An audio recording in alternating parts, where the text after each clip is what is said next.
All right. So let's talk. Let's hold on a second. Let me open up some of these shots. I've only shot this video 4 times. This is the fourth time I've shot this video, trying to articulate. It's one of those deals where you understand a concept, but trying to put it into words. And there are several things that we talk about in the game, but I think that a lot of people, it's not necessarily that you may not understand it or have, but you may understand it, but like visualizing it and trying to put it all together. And so let's see. Let me try and draw this out. Let's see if we got anything good on here. A bunch of stuff. All right, so let's draw a straight line. Let's say that this is the tee box. This is the tee, and we're on a platform, and the ground comes out. Excuse me. The ground comes out, and it gets to an area out here, and it just extends out, and it's pretty flat. Now we can have several things happen. We're on a tee box, and as we go from the tee box, it gets out to a certain point, and then it starts to drop down. And so where we're at out here is actually lower than the tee box. And sometimes the tee box is on a platform, and then it like drops off like right away, and you're way down here at the bottom. And sometimes you're on the tee box, and you may have a little bit of an upward to get up to something. So we have these different trajectories. So let's break this down. I think a lot of times when people talk about like, hey, we need to make an adjustment, and they think elevation. And they're lumping elevation and wind together. So we may need to make an adjustment for the wind that's totally separate from the elevation, because the elevation on this hole, on whatever hole, is a constant. I mean, we know that if we're playing from the Ricky or the Pro Tees or where we're playing at, that we have an elevation change. It's either up or down, or there's no elevation change. It's just a flat hole. This is a constant, and wind is variable.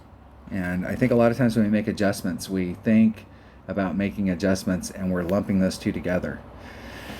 And I'm just trying to figure it out in my mind, because we have this varying wind, so that we have a better understanding about how to make adjustments in varying wind for those shots. Because what are we doing in tournaments? We're hitting from point A to point B to give us the absolute best opportunity to sink that shot.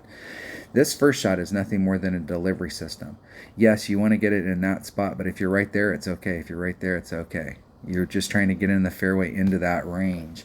So you give yourself that perfect shot coming into the cup and being able to make these adjustments. So let's think about how our ball flies. So our ball leaves the tee, and let's see if I can get some arc here. Our ball leaves the tee, and there's bounce number 1. Bam, hits the ground. And then bounce number 2 comes out, and it's not quite as high as bounce number 1, and it travels off in a forward direction. So on flat ground, when you set your shot up, your bullseye is right here. I mean, that's dead center bullseye. If you hit perfect, it's going to hit in that spot. Now let's say we had 0 wind. We'll start off with just 0 wind. You're just hitting the deal, and it'll land in that spot. But if you're downhill, okay, this arc continues on. I mean, it's not like it's not like the ground level's down here, because it's downhill. And when it gets to the spot where your ring set is, it just stops and falls out of the sky and just dribbles down to that spot. That's not how it works. It follows its arc, and here's where your distance was on just a regular drive, but because you're downhill, you've picked up that much distance and didn't have to do anything. That's why when we're doing those shots and you got a straightforward shot and you're just trying to get maximum distance in front of you, the farther you can get down the hill. Now, this is almost like there are some times where down at the bottom it's flat. And if you try and get all the way to where it's flat, you'll actually gain more distance if you can hit it like right before it gets flat, so that you're on that hillside. So when it comes down, it gets a better loft going up. It can change the deal. So I digress. Now let's say that it dropped off a lot. So once again, that's going to fall down, and we're going to pick up some more distance.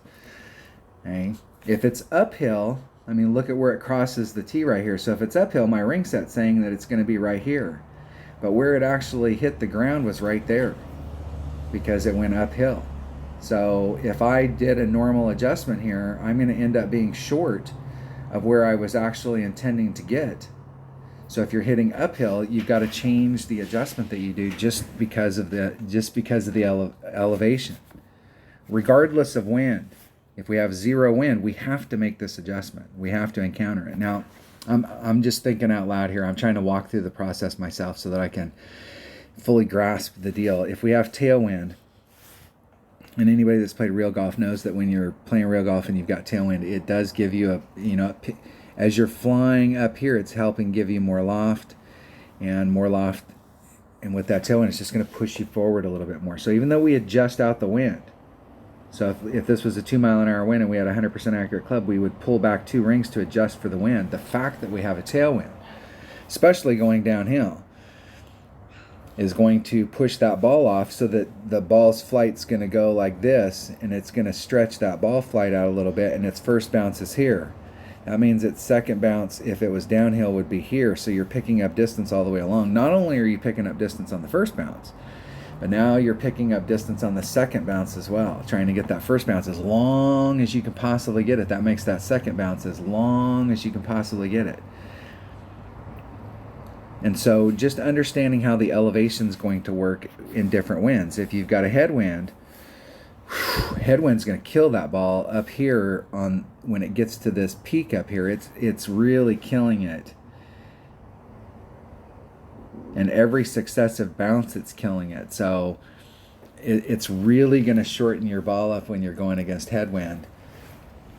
It's too bad. I'm not sure as far as like drivers, like low hitting drivers. It seems like the big topper is a pretty low hitting driver because it's trying to hit low and then run as far as it can. So if you can keep, like in real golf, if I was going up against a really bad headwind, sometimes I'll bring up my 1-iron. And I use my 1-iron, and sometimes and I know this will sound crazy, but sometimes I will bring out my putter. I'm in the trees and I'm trying to get out from underneath the trees, and I want to stay below the wind.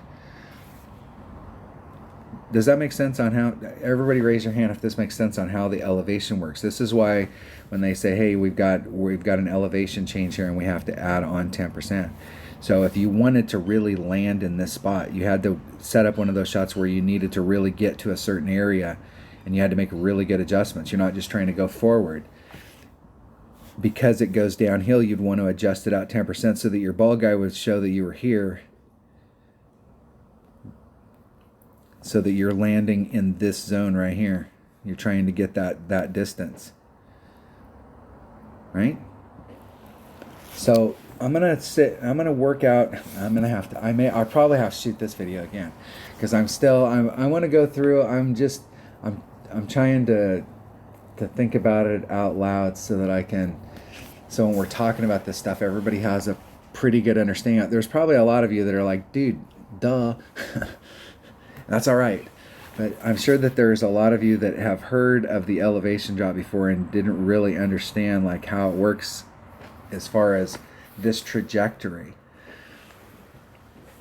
And if we have a better understanding of how this works, when we go to make these wind adjustments, in my experience in the game, headwind, in a downhill shot like this, it's going to really affect the ball. So like we may have to do, because like if we may have to do an extra adjustment right here if we're trying to get that max distance. But if we're going against headwind, regardless of where this number's at, regardless of where the elevation's at, when we're going against headwind, if we're trying to find a spot out on any course, in my experience, we have to add on wind just because of the fact that the wind's coming forward.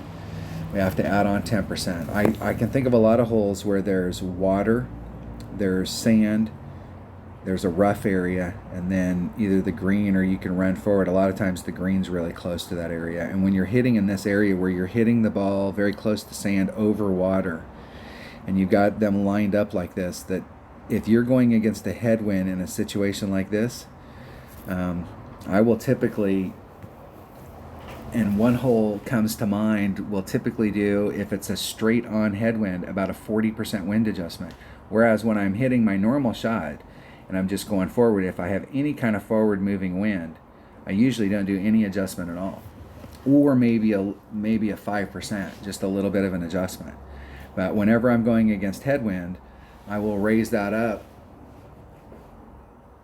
and and I'll raise that up to maybe 30 to 40% in order to get my bounces right, because it kills the ball. This headwind kills the ball, especially if you have an elevation drop and sand. Okay? So understanding just the basics of how the elevation works is going to help us when we do wind. So we know that if we're downhill already on a shot and we've got a headwind, that it's going to affect that shot more. We're going to get a bigger, because our ball's flying more, so it's got more time in the air for it to affect that ball than if we're hitting an uphill shot. And so having a really good understanding and visualization of how the elevation stuff works, we need to really split this stuff out. We need to think of elevation when we go to a hole as a constant. And so we know what the elevation is, and then we're gonna make adjustments based off of the wind. All right, maybe that'll work. I'll go back. This is gonna be like the other three. I'll go back and watch this one and go, dude, you talked about it wrong, because like there's a circle, and you see it when Tommy does the golden shot, where they'll come out and they'll show you, like, if the wind's blowing in different directions, what adjustment you're gonna make, and working that circle out so that we know, like, if we're on this hole right here, this is what kind of an adjustment we need to make if we end up with this kind of wind today, or this is the kind of adjustment we need to make if we have this kind of wind. But trying to figure that out for ourselves, at least having a really good understanding, and this is going to help us out in one-on-one play. So the more we can practice this kind of stuff, because we have varying winds, the more we can practice this kind of stuff in one-on-one to perfect that skill, then what happens is it just becomes a skill that you have that you don't even remember. You just do it that way because that's how the shot gets set up. You know that if you're in this situation based off of the elevation, that regardless of whatever else you may need to do, you've got to do this. All right, I'll go back and listen to it and see if this one's worth posting. Thanks for watching.